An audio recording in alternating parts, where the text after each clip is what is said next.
Right sir. Diversions మీరు చెప్తున్నట్టుగా diversions ఉన్నాయి. 6-7 డైవర్షన్స్ ఈ 6 నెలల కాలంలో చూస్తున్నాం. ఇష్యూస్ కూడా ఉన్నాయి. ప్రజలకు సంబంధించిన ఇష్యూస్ కూడా చాలా ఉన్నాయి. పవర్కి సంబంధించిన ఇష్యూ, ఫీజు రియంబర్స్మెంట్, ఏదో రకరకాల ఇష్యూస్ ఆంధ్రప్రదేశ్కి సంబంధించి ఉన్నాయని చెప్తున్నారు. సూపర్ 6 అమలుకు సంబంధించి కూడా చెప్తున్నారు.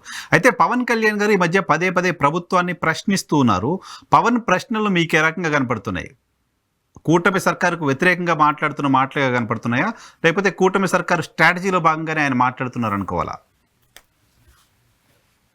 సార్ నాకు అంటే నా పర్సనల్ ఒపీనియన్ ఏంటి అంటే పవన్ కళ్యాణ్ గారుకి పాలిటిక్స్ లో మెచ్యూరిటీ లేదు అని అనుకుంటాం, కానీ but somehow is showing different kind of maturity. అంటే తనకున్నటువంటి ఒక మాస్ ఇమేజ్, ఒక స్టార్డమ్ ని బీజేపీ ప్రోత్సాహంతో యాక్చువల్ గా ఎన్డీఏ గవర్నమెంట్ ఇప్పుడు వాళ్ళు they are trying to insult in south because they are facing tremendous pressure from across the country. ఎందుకు అంటే వాళ్ళకి ఎంపీ సీట్లు రోజు రోజుకి తగ్గిపోతుంది. ఏదో ఒక రోజు రేపు ఎంపీ సీట్లు అనేవి ఇండిపెండెంట్ గా బీజేపీ గెలవగలిగిన బీజేపీ ఇప్పుడు నితీష్ కుమార్, చంద్రబాబు నాయుడు గారు మీద ఇద్దరి మీద ఆధారపడి గవర్నమెంట్ నడుస్తుంది. అంటే ఒక 30-40 ఎంపీ సీట్లు they are daily required. 30-40 MP సీట్లు ఇవి సౌత్ లో నుంచి చాలా స్కేర్ సిటీ కనబడుతుంది వాళ్ళకి. సో సౌత్ లో ఇప్పుడు వీళ్ళు బీజేపీని లీడర్షిప్ ని ఎమర్జ్ చేయాల్సినటువంటి పరిస్థితి ఉంది. సో భారతదేశ వ్యాప్తంగా బీజేపీకి ఉన్నటువంటి ఒక సిగ్నిఫికెన్స్ ఏంటంటే హిందుత్వ ఎజెండా. ఈ హిందుత్వ ఎజెండాని పవన్ కళ్యాణ్ గారు ఇనీషియల్ గా ఆయన ఒక డెమోక్రటిక్ వేలో నుంచి ట్రావెల్ చేసుకుంటూ హిందుత్వ ఎజెండాలోకి వచ్చేసి పూర్తిగా సనాతన ధర్మం అనేటువంటి ఒక కాన్సెప్ట్ ని తీసుకొని సౌత్ లో బీజేపీని ప్రమోట్ చేయడానికి అతను ఒక బీజేపీ లీడర్ గా ఎమర్జ్ అవడానికి, బీజేపీ ప్రమోట్ చేసే లీడర్ గా ఎమర్జ్ అవడానికి trying all the way. So అలాంటి ట్రైయింగ్ ఆల్ ది వే అనుకున్న సందర్భంలో ఆయనకు దొరికినటువంటి ఒక వెపన్ ఏంటి అంటే జగన్మోహన్ రెడ్డి రూపంలో తెలుగుదేశం పార్టీని అణగదొక్కుతున్న పరిస్థితుల్లో వెళ్ళి వాళ్ళకి హెల్పింగ్ హ్యాండ్ ఇచ్చి ఒక ఫ్రెండ్ గా వాళ్ళని పైకి లాగి తద్వారా తెలుగుదేశం పార్టీ భుజాల మీద తుపాకీ పెట్టి ఒక వేటగాడిగా ఆయన ఎమర్జ్ అవడానికి ప్రయత్నం చేస్తున్నాడు సౌత్ లో. This is my view point. దీన్ని ఫెసిలిటేట్ చేసింది జగన్మోహన్ రెడ్డి. యాక్చువల్ గా జగన్మోహన్ రెడ్డి గారు చంద్రబాబు నాయుడు అరెస్ట్ చేయకుండా ఉన్నట్టయితే, చంద్రబాబు నాయుడు అరెస్ట్ విషయంలోనో లేకపోతే వాళ్ళ కార్యకర్తలను అరెస్ట్ చేయకుండానో వాళ్ళ మీద అంత టార్గెట్ చేయకుండా ఉన్నట్టయితే మరలా 1 సీట్ లో చేయి జగన్మోహన్ రెడ్డికి. కానీ జగన్మోహన్ రెడ్డి ఏంటంటే పొడుకున్న పావుని లేపి లేపి లేపి లేపి లేపి లేపి తన్నించుకున్నట్టు వాళ్ళందరినీ టార్గెట్ చేసి వాళ్ళు కలవాల్సినటువంటి అనివార్యమైన పరిస్థితులు జగన్మోహన్ రెడ్డి క్రియేట్ చేశారు. కలవకపోతే ఏమైపోతుందో ఒక భయం, స్కేర్ క్రియేట్ చేశారు. పవన్ కళ్యాణ్ గారు 20 సీట్లు కాదు 30 సీట్లు అడిగిన ఇవ్వాల్సిన పరిస్థితుల్లోకి చంద్రబాబు నాయుడు లాంటి ఒక రాజకీయ దురంధరుడు, ఈవెన్ చంద్రబాబు నాయుడు తప్ప తన పక్క సీట్ నారా లోకేష్ తప్ప ఈ ప్రపంచంలో నరమానవులు కూర్చోబెట్టుకోవడానికి ఇష్టపడని ఒక రాజకీయమైనటువంటి ఐడియాలజీతో ఉన్న చంద్రబాబు నాయుడు పవన్ కళ్యాణ్ ఎందుకు ఫెసిలిటేట్ చేశాడు అంటే అలాంటి సిచ్యువేషన్ లోకి డిఫెన్స్ లోకి వెళ్ళిపోయినారు పవన్ కళ్యాణ్ చంద్రబాబు నాయుడు. సో ఇలాంటి పరిస్థితుల్లో చంద్రబాబు నాయుడు గారు కలవటం, ఈయన ఉప ముఖ్యమంత్రి అవ్వటం, హిందుత్వ ఎజెండాను ప్రమోట్ చేయటం, ఈ హిందుత్వ ఎజెండాని ప్రమోట్ చేసే కాన్సెప్ట్ లో భాగంగా ఆంధ్రప్రదేశ్ రాష్ట్రంలో పవన్ కళ్యాణ్ ఏదో ఒక రోజు ముఖ్యమంత్రి అవ్వాలి, ముఖ్యమంత్రిని చేస్తాను అని బీజేపీ ఇచ్చినటువంటి హామీలో భాగంగా సౌత్ లో మీరు ప్రమోట్ అవ్వాలి, కేరళలో ప్రమోట్ అవ్వాలి, తమిళనాడులో ప్రమోట్ అవ్వాలి, కర్ణాటకలో ప్రమోట్ అవ్వాలి, తెలంగాణలో ప్రమోట్ అవ్వాలి. మీరు ప్రమోట్ అయ్యి భారతీయ జనతా పార్టీని ఈ స్టేట్ లో ఈ 4-5 స్టేట్స్ లో మీరు ప్రమోట్ చేయాల్సిన బాధ్యత మీకుంది. మీకు ఫెసిలిటేట్ చేస్తాము మేము ఏ విధంగానా అయినా సరే అని వాళ్ళు ఇచ్చినటువంటి అండర్స్టాండింగ్ రోడ్ మ్యాప్ లో భాగంగానే పవన్ కళ్యాణ్ గారు ఎవ్రీ స్టేట్మెంట్ ఉంటుంది అనేది నేను భావన. సో దానిలో భాగంగానే గతంలో హోంమంత్రి ఏం చేస్తున్నారు, డీజీపీ ఏం చేస్తున్నారు అని మాట్లాడిన మాట కావచ్చు. లేటెస్ట్ గా కృష్ణపట్నం పోర్ట్ దగ్గరికి వెళ్ళి సీజ్ ద బోట్, నన్ను బోట్ లోకి వెళ్లకుండా అడ్డుకుంటారా అని మాట్లాడిన మాట. స్టేట్మెంట్ ని మనం నరసింహ గారు ప్రతి స్టేట్మెంట్ ని మనం ఆ భాగంలో ఆ కోణంలో అవసరం what is his agenda ultimate what is his agenda నాకు తెలిసి అతి త్వరలో అంటే probably within couple of years I don't know అతి త్వరలో పవన్ కళ్యాణ్ గారు ముఖ్యమంత్రి పీఠంలోకి రావటానికి chances are fail. Really big statement it is. ఖచ్చితంగా ఛాన్సెస్ ఆర్ ఫెయిల్. ఎందుకు ఫెయిల్ అంటానంటే పవన్ కళ్యాణ్ గారు మొన్న మాట్లాడినటువంటి లా అండ్ ఆర్డర్ ఫెయిల్యూరు, ఇదిగో రాష్ట్రంలో శాంతి భద్రతలు, హోమ్ మినిస్టర్ నేను అవ్వాలి, ఇప్పుడు హోమ్ మినిస్టర్ నేను అవ్వకపోతే ఈ రాష్ట్రం బాగుపడదు, ఇదిగో నేను పలానా ఈ స్టేట్, ఇప్పుడు ఆయన గవర్నమెంట్ లో ఉంటూ గవర్నమెంట్ ని విమర్శించడం అంటే అంత ఈజీ కాదు కదా.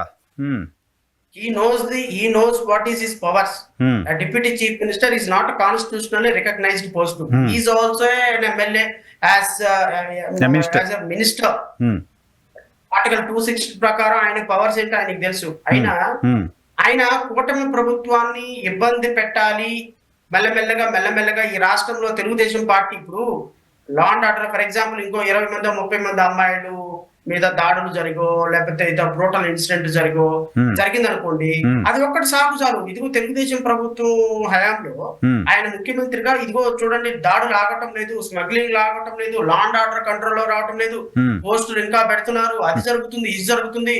అయితే అసలు ఇట్లాంటి ప్రభుత్వం అసలు అనవసరం, మనకి రాష్ట్ర ప్రజల కోసం నేను మాటిచ్చి వచ్చాను, ఇలాంటి మాటిచ్చినటువంటి ప్రభుత్వంలో నేనేం చేయలేకపోతున్నాను, నాకు లా అండ్ ఆర్డర్ కంట్రోల్ రావటం లేదు, లేకపోతే స్మగ్లింగ్ ఎక్కువైపోతుంది, అరాచకాలు ఎక్కువైపోతున్నాయి, ప్రజల తరపున ప్రశ్నించే వాళ్ళు లేకుండా పోతున్నారు, ముఖ్యమంత్రి చూస్తే మాట వినటం లేదు, హోమ్ మినిస్టర్ చూస్తే నా మాట వినటం లేదు, అసలు ఈ ప్రభుత్వంలో ప్రజలకు న్యాయం జరగటం లేదు, ఈ ప్రభుత్వం కూల్చిపడేద్దాం ఖాయం. ఓకే, దానికి కూడా గ్రౌండ్ ప్రిపేర్ చేశారు పవన్ కళ్యాణ్ గారు. అసెంబ్లీ సాక్షిగా ఆయన చెప్పిన మాట ఇంకో 10 ఏళ్లు చంద్రబాబు నాయుడు గారే ముఖ్యమంత్రిగా ఉండాలి అన్నారు. మీరు అట్లా అడిగితే ఇంక నేను పాత హిస్టరీలోకి వెళ్లాల్సి వస్తుంది నరసింహరావు గారు. నన్ను అట్లా అడిగితే పచ్చి బూతులు మోడీని పంచలోడ కొడతారని పచ్చి బూతులు తిట్టినటువంటి మోడీ రంకెలేసి ప్రత్యేక హోదా కోసం ఇక్కడ నుంచి ఢిల్లీ వినపడాలని రంకెలేసి పవన్ కళ్యాణ్ గారు ఇప్పుడు ఏ పార్టీలో ఐడియాలజీ మోస్తున్నారు? బీజేపీ. పాచిపోయిన లడ్డు బాబు ఇద్దరు కలిసి రాష్ట్రాన్ని దోచుకొని తిన్న దొంగలరా మీ ఇద్దరు దొంగలరా అని చంద్రబాబు నాయుడు గారు నారా లోకేష్ పచ్చి బూతులు తిట్టిన పవన్ కళ్యాణ్ గారు ఎవరు పంచలో ఉన్నారు ఇప్పుడు? వాళ్ళిద్దరితోటే కదా. పవన్ కళ్యాణ్ గారికి ఏ రోజుకి అయినా ఏ సంవత్సరానికైనా ఒక ఎజెండా, ఒక స్టాండర్డ్ ఒపీనియన్ ఉందా? కానీ పవన్ కళ్యాణ్ గారికి స్టాండర్డ్, పవన్ కళ్యాణ్ ఒపీనియన్ కూడా అలా మారుతుంది. పవన్ కళ్యాణ్ ఒక ఎజెండా ఎలా మారుతుందో సంవత్సరానికి క్యాలెండర్ మారినట్టుగా ఆయన ఒపీనియన్స్ మారుతాయి. సో మొన్న అసెంబ్లీలో 10 సంవత్సరాల పాటు చంద్రబాబు నాయుడు గారు ముఖ్యమంత్రిగా ఉండాలి అని అన్న మాట మర్చిపోవడానికి ఎంత సమయం పడుతుంది అంటున్నాను. నా పాయింట్ ఏంటంటే దాంట్లో నారా లోకేష్ అనే వ్యక్తిని చేస్తారేమనే ఉద్దేశంతో ముందుగానే 10 సంవత్సరాలు చంద్రబాబు అయితే నేను మీతో ఉంటాననే ఇండికేషన్ ఇచ్చారనే పాయింట్ నాకు అనిపిస్తుంది. మీరు కూడా అలా ఇంటర్ప్రిట్ చేసుకోవచ్చు. You have your own choice. Correct. Pawan Kalyan గారికి మీరు ఇంతకుముందు చెప్తున్నట్టుగా పవన్ కళ్యాణ్ గారికి స్టాండర్డ్ ఒపీనియన్ లేదు, చాలా ఇష్యూస్ పైన కన్సిస్టెన్సీ లేదు, అది రాజకీయాలు గమనిస్తున్న వాళ్ళకి ఎవరికైనా అర్థమవుతుంది. బట్ పవన్ కళ్యాణ్ గారు ఎప్పుడైతే బీజేపీతో కలిశారో రాజకీయంగా బీజేపీ ఒపీనియన్ని ఆయన ఫాలో అవుతున్నట్టు కనపడుతుంది, ఆయన కన్సిస్టెన్సీ మెయింటైన్ చేస్తున్నట్టు కనపడుతుంది. రాజకీయంగా భారతీయ జనతా పార్టీ ఎజెండాని ఆయన ఆల్మోస్ట్ మోస్తున్నారు. కాబట్టి అంటే ఇక్కడ పవన్ కళ్యాణ్ గారు కన్సిస్టెన్సీ అనే విషయాలు ఎందుకు వస్తున్నాయి అంటే, ఇప్పుడు గడా శ్రావణ్ కుమార్ అనేటువంటి వ్యక్తి ఒక అంబేద్కర్ వాది, అంబేద్కర్ ఐడియాలజీని మోస్తారు. అంబేద్కర్ ఐడియాలజీ అంటే ఏంటి? ప్రజాస్వామ్యం, అన్ని మతాలు సమానం, ఏ మతం గొప్ప కాదు, ఏ మతం తక్కువ కాదు, equal democracy. Ambedkar is nothing but democracy. రాజ్యాంగం. ముస్లిమ్స్ ఉండాలి, క్రిస్టియన్స్ ఉండాలి. బట్ పవన్ కళ్యాణ్ గారు ఒకప్పుడు అంబేద్కర్ వాదిగా, చెగోవేరా వాదిగా, ఈ దేశంలో ఒక సనాతన ధర్మంలో అయితే ఒక పర్టికులర్ కమ్యూనిటీకి నాకు దేవుడు లేదు, దెయ్యం లేదు, నేను అసలు నాకు ఎవరు లేరు, నాకు ఏ దేవుడు లేదని చెప్పిన అతను ఇప్పుడు రోజుకొక రోజుకొక యాగం చేసుకుంటూ, రోజుకొక దాన్ని ఏమంటారు, అయ్యప్ప దీక్షలు చేసుకుంటూ ఎందుకు ఆయన క్రమేపీగా ఒక హిందూ వాదానికి పూర్తిగా అడాప్ట్ అయిపోయారు అంటే ఇది భారతీయ జనతా పార్టీ ఎప్పటికప్పుడు ఇస్తున్నటువంటి రోడ్ మ్యాప్ అంటది. ఈ రోడ్ మ్యాప్ లో ఆయన నేను కన్సిస్టెన్సా ఇన్కన్సిస్టెన్సా అని ఆలోచించే అవకాశం లేదు. ఆయన ఉన్న స్టార్డమ్ ను వాడుకొని 30,000 మంది మిస్ అయ్యారు అంతే. ఇంకా దానికి క్యాలిక్యులేషన్ పాడు. నేను వెళ్ళి ఇదిగో స్టాటిస్టిక్ రిపోర్ట్ చూపించిన నాకు అనవసరం అండి, నా కళ్ళు నేను 30,000 మంది మిస్ అయ్యారు నా మనసు చెప్తుంది అంతే. అంటే పవన్ కళ్యాణ్ అనేటువంటి ఒక వ్యక్తికి కన్సిస్టెన్సీతో ఇన్కన్సిస్టెన్సీతో సంబంధం లేదు. అంటే నాకున్నటువంటి ఒక ఎబిలిటీ తోటి నేను భారతీయ జనతా పార్టీ ఇచ్చేటువంటి రోడ్ మ్యాప్ ను ఫాలో అయ్యే సందర్భంలో నాకు ఏ విధంగానూ ఏ హడ్డీలు వచ్చినా ఏ మాట అన్నా నేను ఇంతకు ముందు అన్నానా లేదా అనే ఆలోచన ఉండాల్సిన అవసరం లేదు. వాళ్ళు వెళ్ళాల్సినటువంటి రోడ్ మ్యాప్ లో వెళ్తున్న సందర్భంలో మీకు నాకు అలా కనపడతావు. ఆయనకు కూడా తెలుసు, ఈ నోస్ ప్రెటీ వెల్ నేను చేస్తున్నది తప్పు, నేను మాట్లాడుతుంది తప్పు, నేను ఒకప్పుడు ఇలా ఉన్నాను, ఇప్పుడు ఇలా మారాను. కానీ ఎందుకు మారాను? భారతీయ జనతా పార్టీ ఇస్తున్నటువంటి రోడ్డు మ్యాప్ లో మారాల్సి వస్తుంది. Right. Bharatiya Janata Party road map, Pawan Kalyan వ్యాఖ్యల పైన చాలా ఇంట్రెస్టింగ్ అనాలిసిస్ చేశారు మీరు మీ పార్టీ వ్యూతో పాటు. Thank you very much Shravan గారు.